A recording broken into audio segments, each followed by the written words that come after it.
Hola, ¿qué tal? Yo soy Jonathan Lomelí, bienvenido a una emisión más de Perspectivas. La Iglesia Católica inició este mes la jornada de oración por la paz contra la violencia en México. ¿Qué objetivos persigue esta incursión del clero en la vida pública del país? ¿Por qué justo ahora? Esto es el tema que abordamos en Perspectivas con el Padre Guillermo Chávez Aguayo, de la Arquidiócesis de Guadalajara. Gracias por acompañarme. Comenzamos Perspectivas.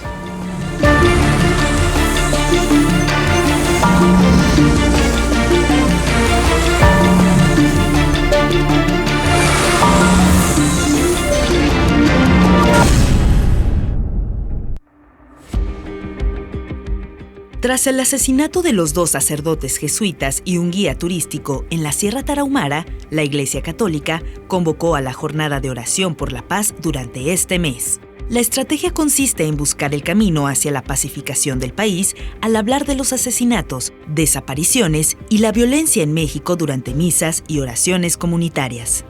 También cada iglesia podrá emprender sus propias acciones para abonar a la paz. La movilización del clero, en un estado como Jalisco con más de 7 millones de católicos, tiene una relevancia inusitada. ¿Será la iglesia más participativa en asuntos públicos? ¿Cuál es la frontera entre la política y la religión? ¿Qué objetivo persigue esta incursión del clero en la vida pública del país? ¿Por qué justo ahora? Lo abordamos en Perspectivas con el Padre Guillermo Chávez Aguayo, de la Arquidiócesis de Guadalajara. Le agradezco mucho que nos acompañe en Perspectivas y también le doy la bienvenida al Padre Guillermo Chávez Aguayo. Él es párroco de San Pío X aquí en Guadalajara y también es integrante de la Pastoral de Comunicación de la Arquidiócesis de Guadalajara. Le agradezco mucho, Padre, que esté con nosotros. Bienvenido. Con mucho gusto, Jonathan, de estar aquí contigo en este espacio. Bueno, Padre, creo que me interesó platicar con usted y abordar este tema en Perspectivas porque me parece que no es menor la capacidad de alcance que tiene la Iglesia Católica. Decíamos, más de 7 millones de feligreses, el 89% de los jaliscienses se declaran católicos según el último censo del INEGI. Y me gustaría iniciar con una pregunta, Padre, que planteamos en el inicio del programa y es, ¿por qué justo ahora? Llevamos años de violencia homicida en México, de desapariciones. ¿Por qué justo ahora la Iglesia decide emprender estas jornadas de oración por la paz? Bueno, te voy a decir que no es nuevo esto, no es que en ese momento, por lo que ha pasado, lo que aconteció en Chihuahua, la Iglesia levanta su voz. No, no es nuevo. Nosotros hemos venido platicando, hablando de esto ya de hace muchos años. ¿Por qué? Porque la Iglesia no es ajena a lo que está aconteciendo. Los sacerdotes en las diferentes parroquias, diferentes localidades, sabemos de las situaciones duras e injustas que se viven en muchas comunidades donde se desata la violencia, donde se persigue a los jóvenes, a los adolescentes y donde se les secuestra y se les desaparece. En las parroquias podemos encontrar de una manera, podemos decir, muy específica, cómo la gente se acerca y platica con su sacerdote, sí, porque desapareció su hijo, porque se viven momentos difíciles en las calles, en la drogadicción, ante la violencia que se vive, asesinatos, robos a las casas habitación. Pero te diré, a tu pregunta, no es nuevo esto de estas jornadas. Siempre la Iglesia ha buscado orar y pedir para que se construya la paz y se edifique la paz. Padre, ¿en qué consisten estas jornadas de oración por la paz, que van a durar todo este mes con eucaristías o misas los domingos? Bien dicho, este mes será una fecha importantísima porque todas las comunidades en todo México, a través del llamado que hizo la Conferencia Episcopal Mexicana, se nos invita a hacer una jornada que será todo el mes. ¿En qué consiste? Ya lo dices tú. En nuestras celebraciones de la Santa Misa, siempre elevar plegarias para que se construya la paz, para que se erradique la violencia, a través de horas santas, horas apostólicas, a través del resto del Santo Rosario y, por supuesto, en todos los grupos, en todos los grupos de oración, elevar plegarias para que venga la paz, Cristo es nuestra paz. Padre, me llamó la atención en el comunicado que emiten que uno de los puntos de estas jornadas de oración por la paz hablan de acciones particulares de cada parroquia. Yo quiero llamarlo o entenderlo como estrategias sociales para abonar a la pacificación del país. ¿En qué sentido podría una parroquia, por ejemplo, en Guadalajara o en Talpa de Allende o en cualquier otro municipio de Jalisco, aportar desde una perspectiva como estrategia social y ustedes como iglesia, sí, padre? Cada parroquia es distinta y diferente y vive situaciones distintas, mas no es ajena a lo que acontece en el territorio, ¿sí? En la jurisdicción. Entonces, te puedo hablar de mi parroquia, por ejemplo, y de muchas otras parroquias. Que es la que está en Colonia Morelos, exactamente. A un lado colinda con lo que se llama la colonia del Fresno también. Sí. Y en las noticias miramos constantemente cómo hay violencia en las casas, en los hogares, en los asaltos constantemente. ¿Qué es lo que estamos haciendo desde nuestra arquidiócesis? Porque no nos mandamos solos. Claro. Nosotros no somos ajenos a lo que acontece. Nuestro pastor, el cardenal José Francisco Robles Ortega, nos ha implementado, nos ha invitado a lograr una misión, a llevar una misión, la misión de la misericordia. Llevar a Cristo a los hogares, a las casas. Y hablar de estrategias es hablar de acciones bien concretas. No podemos decir, nada más vamos a escribir esto, vamos a hacer eso. No, es invitar a la gente a que se unan a hacer procesos de paz, de justicia, de verdad. Y esos procesos, esas acciones, se realizan a través de los diferentes grupos apostólicos que hay en una parroquia determinada. Claro. Por ejemplo, los jóvenes. ¿Qué estrategia seguir con los jóvenes? Hablar con ellos, platicar, sí, pero sobre todo salir. El Papa Francisco nos ha dicho, no podemos quedarnos en las sacristías. Sí. Hay que salir a las calles, hay que llevar a Cristo, que es nuestra paz, que es nuestra justicia.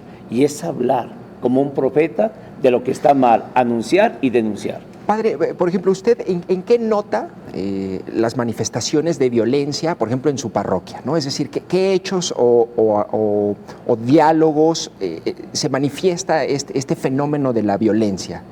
Que a lo mejor no se veía hace 10 años. O no Claro sé. que no. Y es que cada vez en los hogares hay mucha violencia. Sí. En donde Pero el usted papá percibe y la violencia mamá, familiar. familiar. Es que la violencia tiene que salir de un lugar. Y en los hogares se va gestando a veces la violencia, pero esa violencia que viene de fuera y que va influyendo en el hogar y en la casa. Por supuesto, no son en todas las familias, en todos los hogares. Pero usted ve una tendencia al alza en ese fenómeno. Exactamente. ¿Por qué? Porque en las familias se viven momentos difíciles. Además, hay separaciones constantemente de matrimonios donde el papá se va o la mamá se va y los hijos buscan dónde refugiarse. ¿Dónde se refugian? En las pandillas. ¿Dónde van a encontrar una solución a sus problemas? En las drogas. Y entonces todo eso va creando la violencia y va creando dificultades hacia adentro de la familia, el entorno de la misma y por supuesto alrededor de los barrios.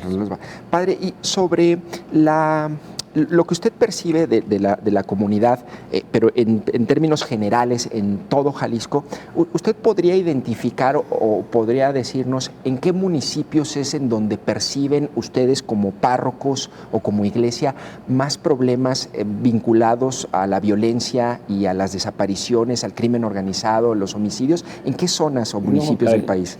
Hablar de un lugar del estado específico en el estado, sí, ¿no? Está duro. Sí. Yo me atrevería a decir que en muchos lugares de nuestra arquidiócesis hay dificultades. Ya nuestro pastor, el señor cardenal Francisco Robles Ortega, señaló cómo en muchas parroquias, en muchos lugares del norte de Jalisco, por ejemplo, y no nada más allá, podemos hablar también hacia el sur, donde la violencia busca encañonar, vamos diciendo de esta manera, a las comunidades rurales, y decir, este lugar es un foco, o este es otro, no. En todos esos lugares encontramos de veras dificultades donde el crimen organizado va a buscar a las familias, destruir un tejido social que tal vez hoy por hoy está totalmente destruido. Claro. Y entonces descubrimos muchas zonas en donde la violencia entra, la guerra entra desde los jóvenes, desde el adolescente, ya no es un joven, sino desde el adolescente, los 12, 14 años, que los son reclutados. ¿Para qué? para darles un dinero que es más fácil que estudiar y que trabajar. Claro. Padre, vamos a escuchar lo que dijo el cardenal el domingo pasado en Chapala, que me parece es un mensaje que a mí me llamó la atención porque es bastante fuerte, sobre todo contra la clase política. Vamos a escucharlo.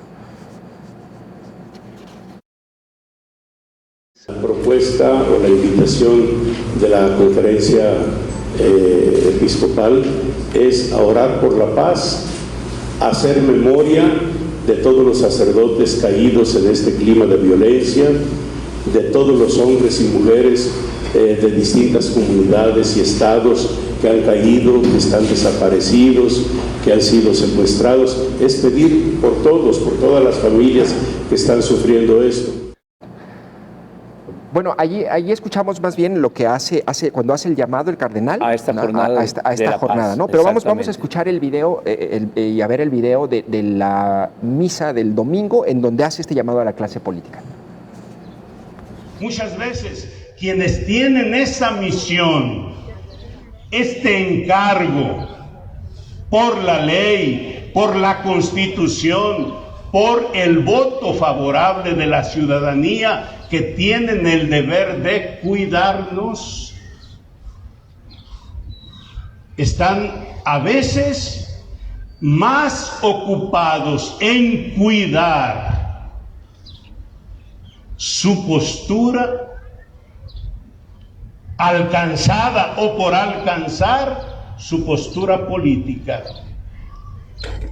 Están más empeñados en cuidar su partido, cuidar su puesto, cuidar y asegurar su futuro.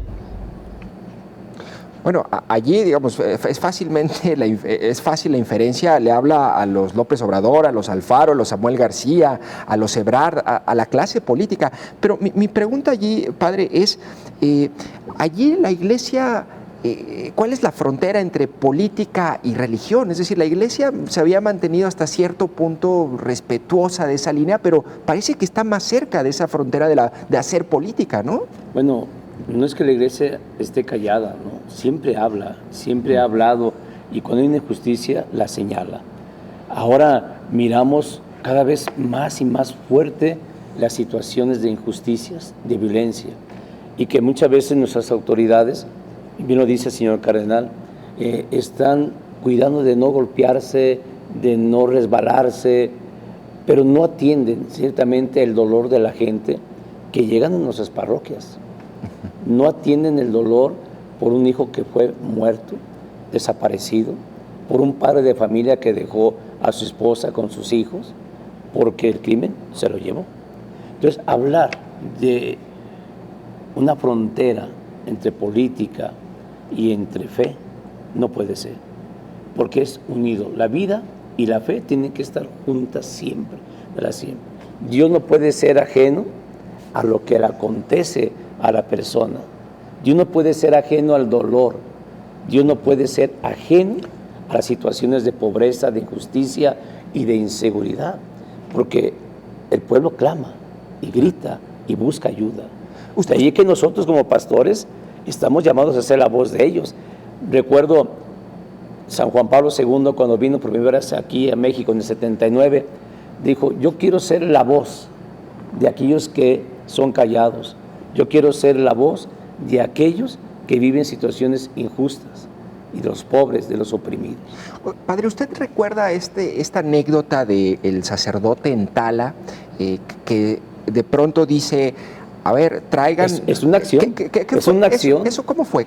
¿Qué ocurrió ahí? Bueno, es que Tala, ustedes saben, sí, en todo alrededor allí hay muchísimas cosas tremendas, duras, y como pastores, y yo puedo hablar por el señor cura de ahí de Tala, ajá, no podemos quedarnos callados. Entonces lo que él hace es invitar a su gente.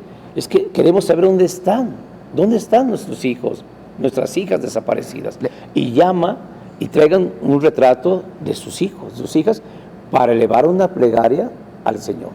Y es allí donde se dan cuenta que es una barbaridad la Claro, cantidad de desapariciones en la zona, ¿no? Exactamente. Que es parte del trabajo ahí de la iglesia. Padre, se sigue el tema, o insisto también con el tema político, recientemente entre las declaraciones confrontadas del cardenal diciendo hay un retén ilegal, me detiene en el norte del estado, y después el gobernador dice, no, aquí en Jalisco no hay retenes.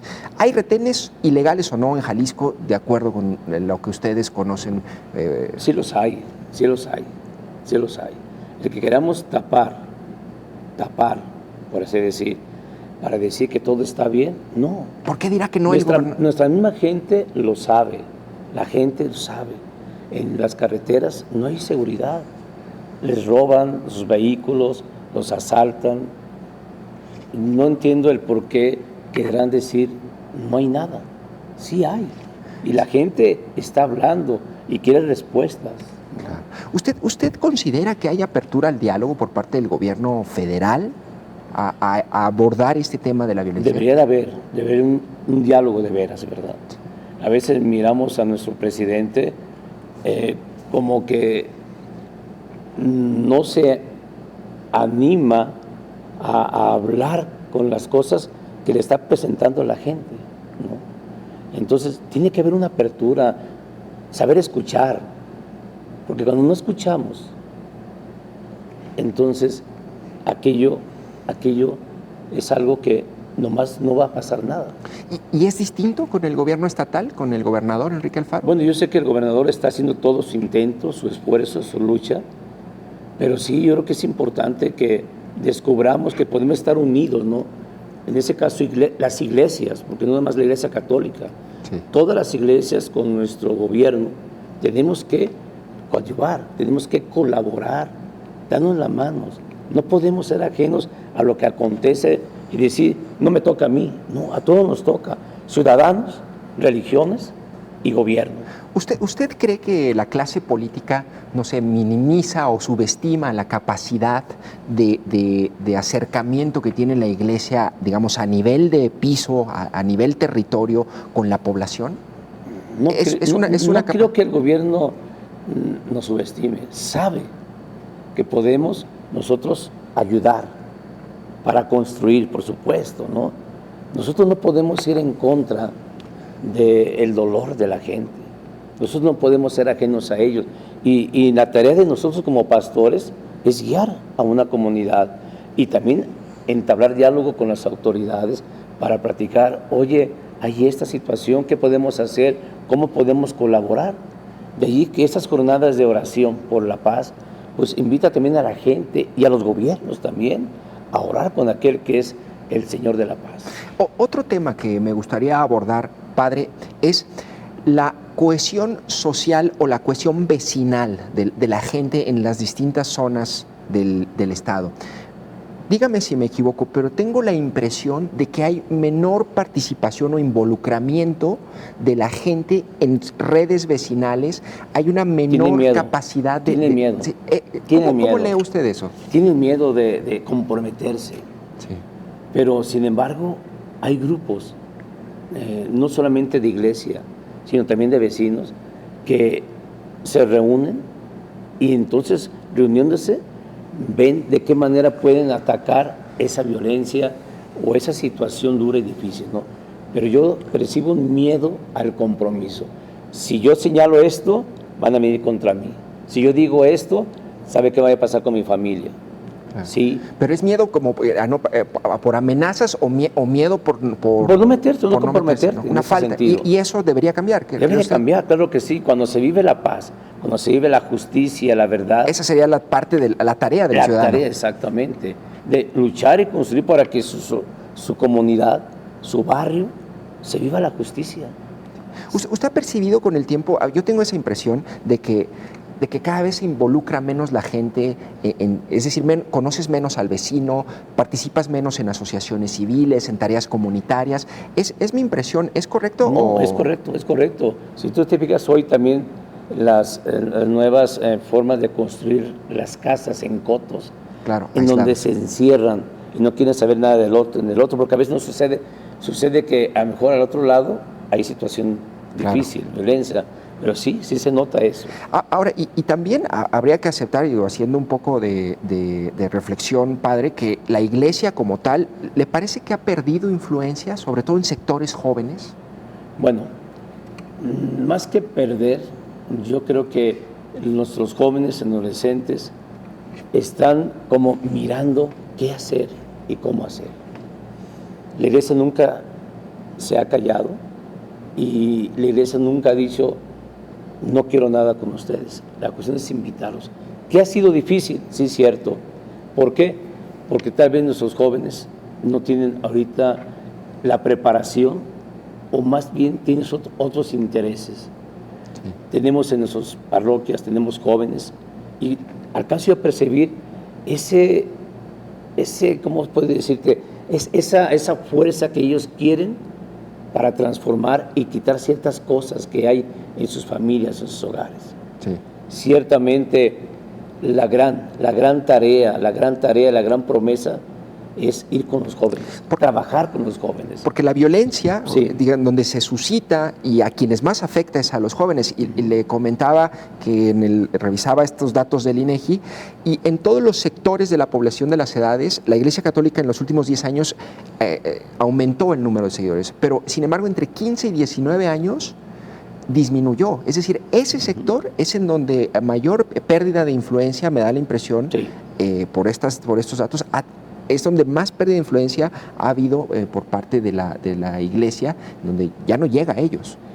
Estamos en esa búsqueda y en esa lucha, sobre todo en la educación de las familias, para que a través de las familias, ellos, papá y mamá, puedan hacer que los hijos vayan a la iglesia.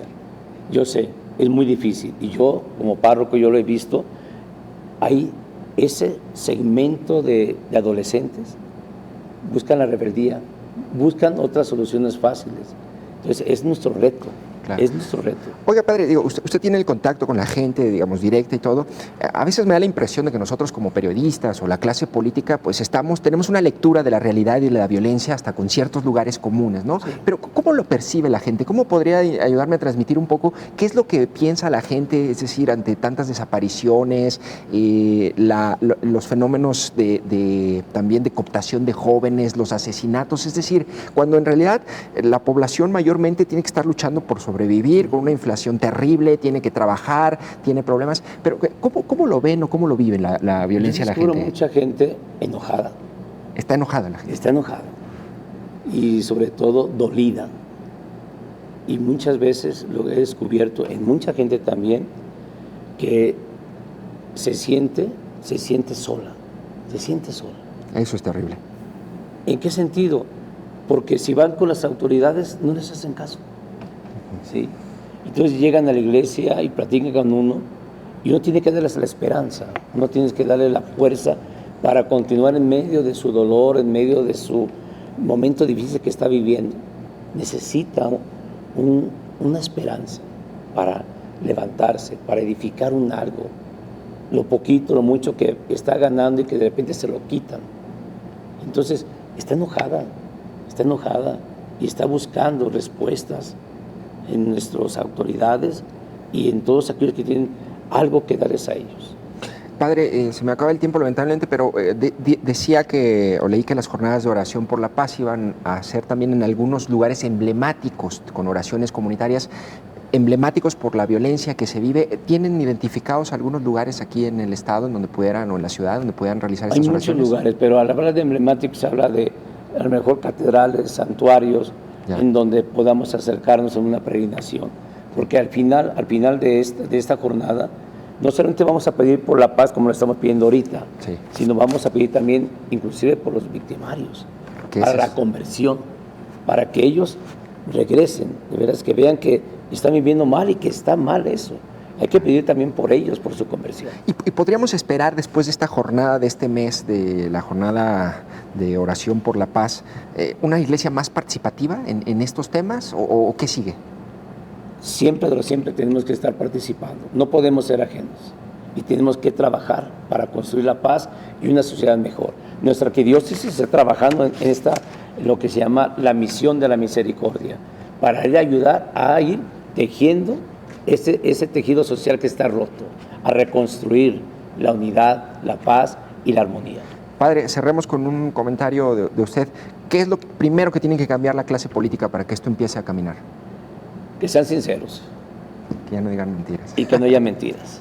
Y sobre todo, pues que le pidan a Dios que les ilumine, que los ayude a vivir su responsabilidad.